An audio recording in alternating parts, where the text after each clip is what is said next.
Štai Jonas. Jis kalbės savo trečią lyderystės kalbą.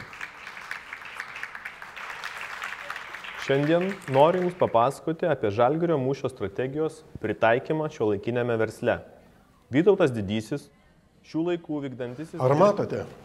Jonas kartoja dažniausiai pasitaikančias klaidas.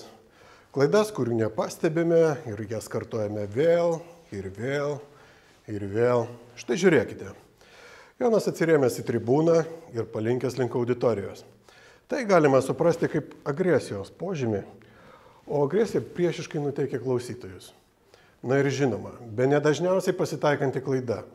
Jonas neišlaiko akių kontakto su auditorija. Jis nekreips dėmesio į klausytojus. Iš klausytojų sulauks to paties. Tai yra tipinės pradedančiųjų kalbėtojų klaidos. Norite sužinoti daugiau? Užsukite pas mus į klubą First Toastmasters of Lithuania.